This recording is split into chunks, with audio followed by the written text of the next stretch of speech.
You know,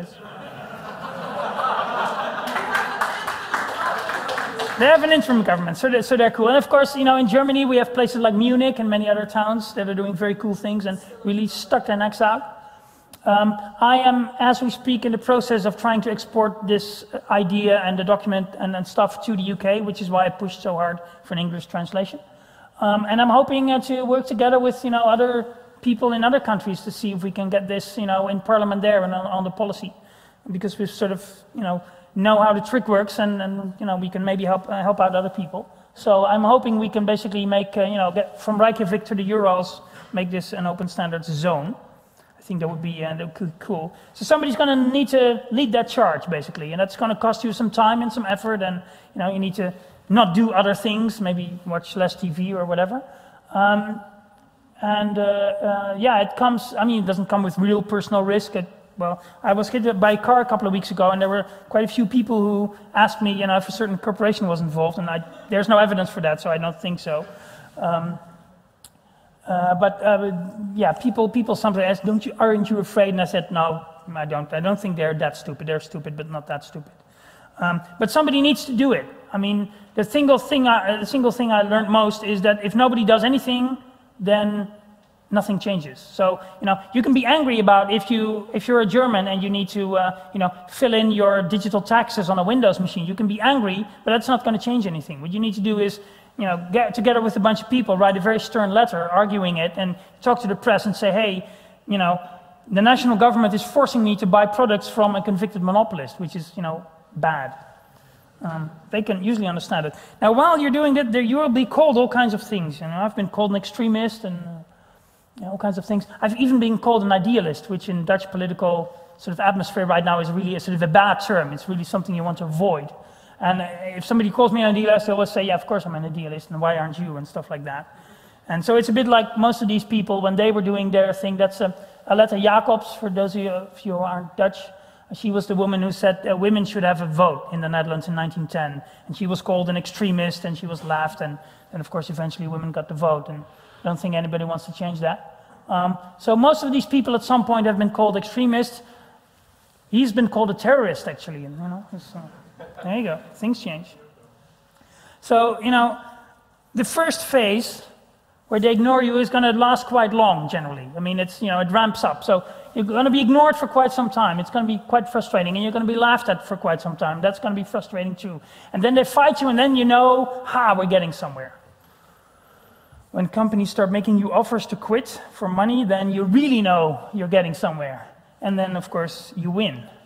Because, of course, this is the way the world goes. Now, one of the things that, in talking with government people, they always said, well, this is such a big problem, you know, we'd rather not do it because it's so difficult, it's so complex to switch all these government organizations over and all that stuff. And it always reminded me of this a story about Napoleon, who one day was riding along with his generals along a road south of France, hot sun, woolen uniforms, everybody was sweating, and even though the horses were doing all the work.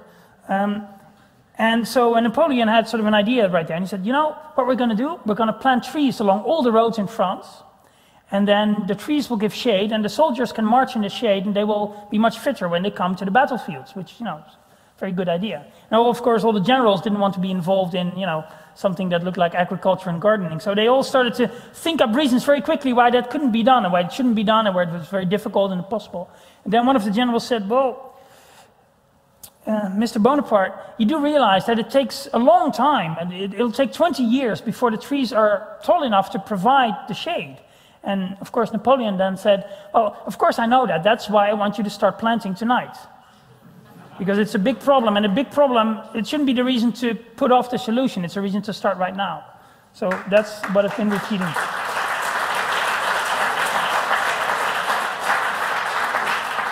So, basically, in Europe, full speed ahead. The Bear of icebergs. Things do go wrong sometimes. You can have political mishaps. Sometimes going too fast can be a bit dangerous. You need to pick your battles and all that, you know, strategy stuff. Read Sun Tzu and, you know, all that good things. Just so that nobody thinks I'm taking credit for all of this. I didn't do this alone, not by a long shot. The Business Software Alliance, our marketing organization, has done great work for us over the years, especially in the Netherlands. many other groups. Free software community, politicians, civil servants, Albert Hasenberg for Too Many Things, and Annie, of course, for putting up with me over 16-hour working days and midnight emailing, all that other stuff, and my parents, basically, who never complained about the fact that I wasn't making money when I was doing this. They always supported me. So thank you all for this, and I think after having a drink of water, I'm ready to answer some questions if there are any. Thank you for your attention.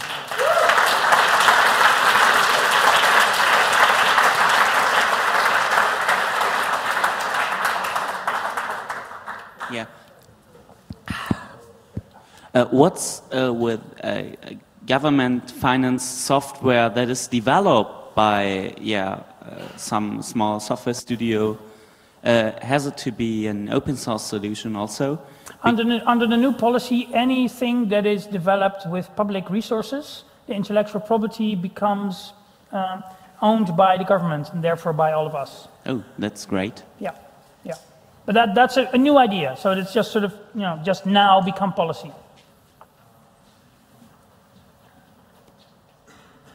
Hello? Hi. Oh. Do you hear me? Okay. Yeah. I'm involved with the FFI. We are a European organization who also works on open standards. And tomorrow I will present this OXML fight, which is somehow probably will be adopted somehow maybe this year. And my question is very simple. This definition of open standards is somehow there is some definitions made by some standardization bodies. Mm-hmm. There is one proposed, but which is not official, by the EIF group of the European Commission. What's your definition of open standards? We use the definition that is used by the Information Society of the European Commission. We like that one, which was also the one that put the federal government of Belgium into their policy. We've actually asked for one extension to the policy, which is still being debated, and that says ODF will become a mandatory standard.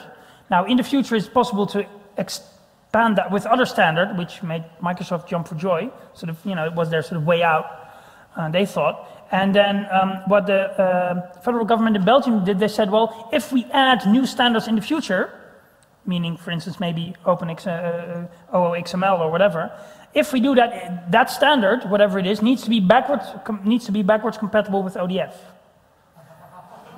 Which is, it's one line of text in the policy document, and you got them, and it's really cool. Yeah, but my question was especially on patents, because the whole core issue about the definition of open standards is about RAND. The definition that we use says it needs to be free from patents and other things that might hinder, for instance, open source developers in re-implementation. Yeah. So RF RAND is okay for you? Sorry? RF RAND, which is the ISO policy for standards, which is royalty free and reasonable and non-discriminatory. No, the Dutch government really wants not just, reasonable. It's it's difficult. It's difficult to define that, what is reasonable, because $10,000 fee is not much for an IT company, but it might be a lot for a 19-year-old student. So I think we like to sort of, you can get the standard at the cost of the media of distributing it. So, if burning the standards document to a CD-ROM costs €2, then they can charge you €2 for it, but not 10,000 euros. Okay, here. I once got a recommendation by one of the staff in Sweden, political staff, and they said, people come here and describe problems all the time, and they spend a lot of time describing the problem and very little time on describing the solution. Mm-hmm. And when you pitch something to a politician or their staff, you see a very short time to describe the problem and a very long time to describe the solution. Because they know about a lot of problems, they want solution, that's what they want. Yeah. Is this your... Well, I mean, sometimes they're not aware of the problems. I mean, I've seen it a lot. I've had one fairly senior civil servant IT manager of a Dutch city, I'll forgo the name, and he said to me at some point, I was doing a presentation, sort of like this one, there, at their request, and he said, well, Mr. Kamphuis, of course, you're right that we are a bit vanderlocked here in this town, but I don't see a problem with the desktop monopoly because Microsoft allows us to do anything we want with our computers. And now this is clearly a person who really doesn't understand the problem yet, so you need to do a bit more explaining, and then you need to come up with a solution too. I agree with you on that totally. But sometimes you really need to explain the very basics of the problems. And many civil servants seem to have forgotten their oath that they need to, uphold the Constitution and serve the public and not software companies. So you need to remind them of that sometimes. I'm going to let other people pick. Just shove microphones. Yeah, go. Hello, Arjan. Hi. Congratulations for your work, and thank you for this inspiring presentation. I think that many of your conclusions sound really much like what we think from the similar issues in France. And I'll be delighted if we had the occasion to work together on those issues. Okay, cool. You're the proof that individuals can do stuff, and that's a very good thing, I know, and it's worth reminding. I've got a small question in form of some little poking. I like very much the way you display the arguments regarding to the different political sensitivities of people. First of all, I think that there is one very efficient argument for right-wing people, that is the national competitiveness, saying that the local, national industries will be favored and we gain advantage compared to other countries.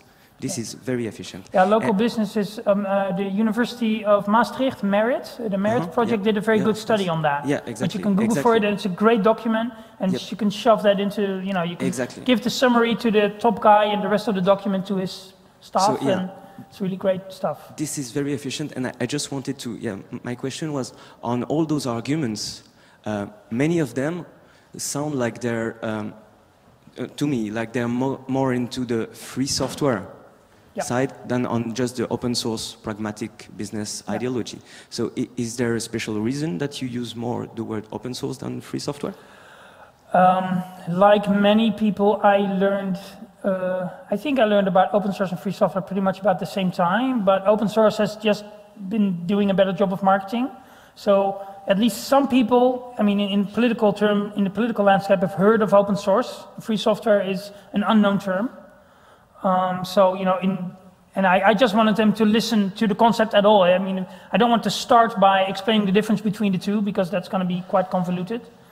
So mostly I just use open source, but certainly for an audience like this, I think it's important to always sort of be aware of the basics where, Stallman started. That ultimately, this is not about efficiency questions, it's about basic civil liberties. But sometimes you need to argue the money thing sort of to get the foot in the door, so I'll do that if that's necessary.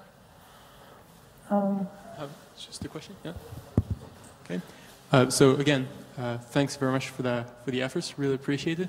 First of all, it's just for the anecdote about Napoleon, and I'm French, I'm coming from the south of France. If you travel down there, you will see many roads with the actual trees planted from that decision. So it's not just a myth or whatever. They really are, and we regularly smash cars on the trees for that. So that's just the anecdote. But then my question was about the Titanic picture, and you said the mistakes that are made. I'm really interested to have some feedback on maybe something that went wrong or some mistakes you made, because typically with this kind of situation, right after that kind of decision is made, or right before, we have Flying Steve coming from the United States, trying to change the policies around, and suddenly the words in the text change to allow some backwards compatibility or not, and many little words like this that change, that makes a huge difference.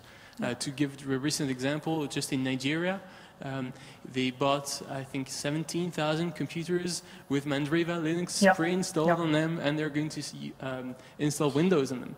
Just a sudden decision after 2 months, too few weeks after the decision, pretty surprising. So if you have any such maybe bad experiences like this, could you please share with us? There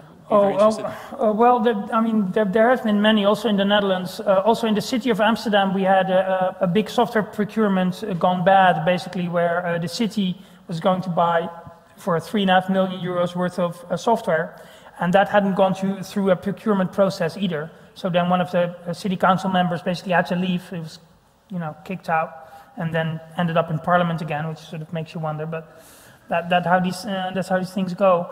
But it is often from these kinds of screw-ups that you get sort of the momentum where you can go up to, you know, a parliamentarian or a council member and say, this is an example of a much bigger problem, and if you like, I can talk to you about this, I can explain something, and, you know, so sometimes almost you need